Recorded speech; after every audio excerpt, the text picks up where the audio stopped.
This is an image of the Proud Boys. Now, the Proud Boys like to say that they're not white supremacists, mainly because they try and recruit membership from other races. However, they are what they call white chauvinists, right? They believe in all of the principles of white supremacy. I want to draw attention to how it is that the use of symbols and the use of composition in the image helps to show us how these visual symbols can colonize space. So if you look at this image, it's composed, and they are composed as a unified whole. They're all wearing their Fred Perry polo shirt that's being redeployed now, not as a punk symbol from the 80s, but now as a specific symbol of white supremacy. The laurel wreath references sort of ancient Athens and the ideas of chauvinism that have been bequeathed by our terrible understanding of Athenian history. They're using yellow and black as opposed to red, white, and blue that you see in the other white supremacist groups. And that's a purposeful choice. The use of yellow and black is to distinguish them from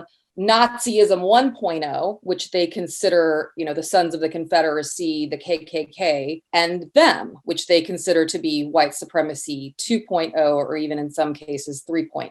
They all wear the same thing because they want to be seen as a collective whole. Look at how much space each individual player in this photograph is taking up. It is only 14 men, and yet it looks more than it is, right? If you look at Proud Boys membership, it's anywhere from a few hundred people to 6,000 people, roughly, right? That's not a ton of people. They're using these kinds of helmets. They're trying to look like law enforcement, which is made even more troubling by the fact that they've been treated as law enforcement at a number of marches for Black lives, right? They've been allowed to operate as law enforcement, either from the Trump administration or from local police. For instance, the Austin PD is shown like hanging out with the Proud Boys as if they're buddies. They're trying to make white supremacy seem like it's a lifestyle choice, that it's just something that young men can do and have fun with, which is obviously very toxic messaging and dangerous, and all sorts of terrible things are happening, is trying to make it seem like this is an acceptable form of white supremacy, that you won't get in trouble in the same way that if you were dehooded in the Klan, you might be, right? Most of these young men are showing their faces because they are suggesting that they can be Western chauvinists and discard the label of white supremacy. You have other symbols like the rooster, like the thin blue line flag. And the goal there, it's less a direct form of communication than it is bait for journalists and photojournalists. And so their use of that symbolism